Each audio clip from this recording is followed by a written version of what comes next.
लोकसभा चुनाव को लेकर बीजेपी तैयारियों में जुट गई है। पटना के होटल मौर्य में कोर कमेटी की बैठक शुरू हुई। पार्टी के बिहार प्रभारी विनोद तावड़े भी इस बैठक की अध्यक्षता कर रहे हैं, जिसमें प्रदेश अध्यक्ष सम्राट चौधरी, गिरिराज सिंह, सुशील मोदी और संजय जायसवाल समेत कोर कमेटी के तमाम सदस्य मौजूद हैं।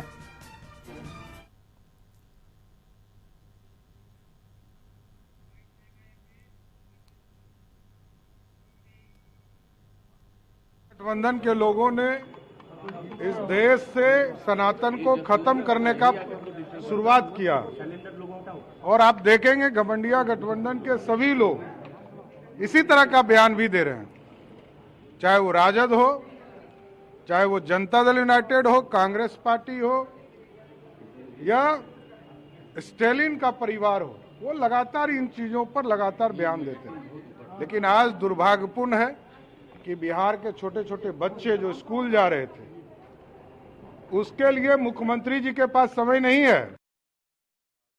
पार्टी के केंद्रीय कार्यालय में मध्य प्रदेश की बैठक थी और इतने बड़े आयोजन के बाद जब माननीय प्रधानमंत्री जी वहां आए हैं तो जाहिर बात है कि पार्टी के कार्यालय में प्रधानमंत्री जी के इतने बड़े आयोजन के बाद स्वतः स्फूर्त उतना बड़ा जनसमूह आया था, लेकिन प्रधानमंत्री जी के साथ इस देश का हर नागरिक जुड़ा हुआ है। इसके कारण विपक्ष को बहुत ज्यादा तकलीफ होती है। गृह मंत्री अमित शाह के दौरे से पहले नेता प्रतिपक्ष विजय सिन्हा ने महागठबंधन पर हमला बोला है। विजय सिन्हा ने कहा कि उनके दौरे से महागठबंधन के नेताओं में घबराहट है। अमित शाह ने हमेशा उग्रवाद और आतंक के खिलाफ काम किया है। उनके दौरे से इन लोगों की पीड़ा बढ़ गई है।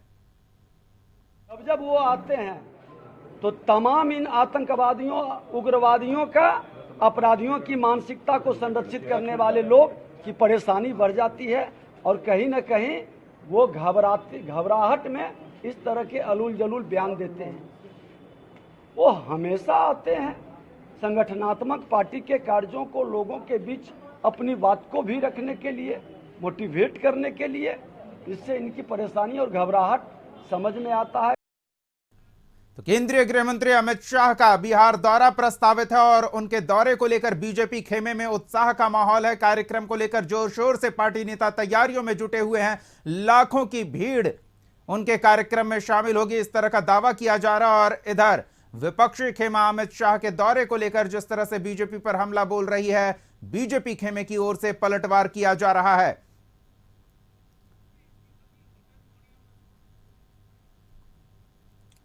तो एक और अमित शाह के दौरे से उत्साहित बीजेपी खेमे में तैयारियों को लेकर काफी गहमा गहमी दिख रही है, तो दूसरी ओर बीजेपी कोर कमेटी की बैठक भी चल रही है। आपको बता दें कि लोकसभा चुनाव को लेकर बिहार में किस तरह से पार्टी बड़ी जीत दर्ज करे, इसको लेकर एक बैठक चल रही है कोर कमेटी की। हमारे सहयोगी गौतम इस बैठक से जुड़ी पूरी जानकारी के साथ जुड़ रहे हैं, सीधे उनका रुख करेंगे और उनसे जानेंगे कोर कमेटी की बैठक को लेकर क्या अपडेट है। गौतम,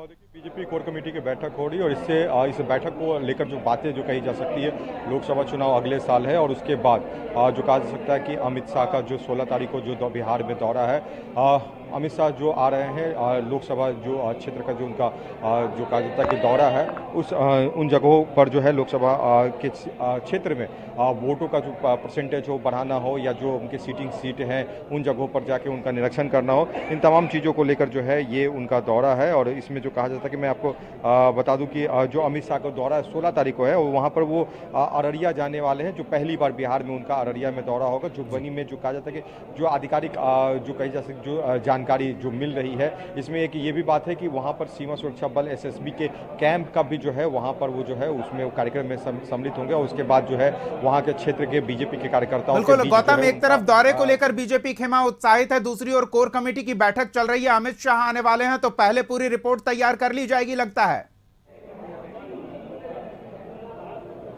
देखिए, रिपोर्ट तैयार करना बेहद जरूरी है क्योंकि देखिए प्रदेश अध्यक्ष सम्राट चौधरी को लोकसभा चुनाव 2024 से पहले जो है ये जिम्मेवारी दी गई है कि बिहार के 40 सीट पर जो है बिहार में जो कहा जाता है कि बीजेपी की जीत जो है वो सुनिश्चित हो।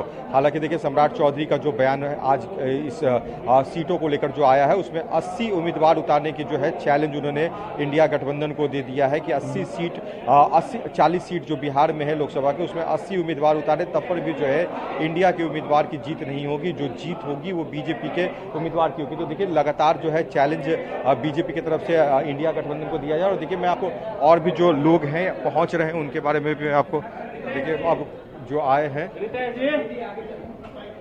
नित्यानंद राय हैं, केंद्रीय गृह राज्य मंत्री। प्रधानमंत्री ने कहा है कि सनातन को खत्म करने के लिए ये घमंडी अलायंस इस तरीके से बना है। सनातन सत्य है। सनातन को समाप्त करने की चाह रखने वाले खुद मिट जाएंगे, समाप्त हो जाएंगे। और जिस दिन से सनातन को समाप्त करने की घमंडिया गठबंधन मन बना लिया है, उस दिन से ऐसे भी उसका पतन हो रहा था, अब तो बिल्कुल ही समाप्ति की ओर है। सनातन संस्कार है, सनातन सत्य है, सनातन सहानुभूति है, सनातन मानवता है, सनातन सेवा है, सनातन सदाचार है। इस सनातन से ही सामाजिक व्यवस्थाओं को एक परंपरा भी मिली है, गौरव भी मिला है। और यह सनातन भारत की संस्कृति का मूल आधार है, संस्कार का आधार है, प्रेम का आधार है। सनातन को समाप्त करने वाला खुद समाप्त हो जाएगा। सर, ये अमित शाह आ रहे हैं, परसों आ रहे हैं, क्या 16 सितंबर को झंझारपुर के ललित कर्पूरी स्टेडियम मैदान में माननीय गृह मंत्री आदरणीय अमित शाह जी पधार रहे। और अद्भुत नज़ारा है वहाँ कि वहाँ के जनता, वहाँ के आम सभा की तैयारी और उनके स्वागत की तैयारी खुद कर रही है। भारतीय जनता पार्टी के लोग, कार्यकर्ता, नेता, हमारे सांसद, माननीय विधायक सब तो कर ही रहे हैं, लेकिन वहाँ की अनोखी बात है कि वहाँ की जनता खुद उनसे मिलने को, उनको देखने के लिए आतुर है। अद्भुत सभा होगी। लोकसभा प्रवास के क्रम में वहाँ रहे हैं झंझारपुर लोकसभा में, और माननीय प्रधानमंत्री जी के संदेश को लेकर आ रहे हैं। मिथिला की धरती को माननीय प्रधानमंत्री जी ने, केंद्र की सरकार ने बहुत उसके विकास में बहुत ज़्यादा योगदान किया है। मिथिला के लोग वहाँ बिल्कुल अमित शाह जी के आने का इंतजार कर रहे हैं। नीतीश कुमार का स्वागत कर रहे हैं सर? नीतीश जी का स्वागत ललन जी और तेजस्वी जी अच्छे से कर रहे हैं। ललन जी ने उनको सुला दिया है आराम से कुंभकर्णी नींद में, और तेजस्वी जी 6 मालदार विभाग को लेकर ऐश कर रहे हैं। सर, बीजेपी ने एक लिस्ट बनाया, इंडिया अलायंस ने एक लिस्ट बनाया है पत्रकारों का, और कहा है कि इनके शो में कोई भी नहीं जाएगा इंडिया अलायंस। देखिए, घमंडिया अलायंस है वो, और अहंकारी अलायंस है। वहाँ भ्रष्टाचारियों की जमात तो है। गौतम, बैठक पर नजर बनाए रखे। नित्यानंद राय को आप सुन रहे थे, किस तरह से बैठक में शामिल होने पहुंचे, और इस दौरान INDI अलायंस पर हमलावर अमित शाह के दौरे को लेकर उत्साहित नजर आ रहे हैं। इस बीच बैठक में शामिल होने पहुंचे गिरिराज सिंह ने क्या कहा है वो भी सुनाते हैं आपको। नहीं कहा है, INDIA का एजेंडा है जो स्टालिन के मंत्रियों ने कह दिया कि सनातन धर्म को खत्म करना, और सनातन हिंदू, अब समय आ गया है। मैंने कल भी कहा कि तुम परशुराम और राम के वंशज हो, खड़ा हो, प्रतिकार करो।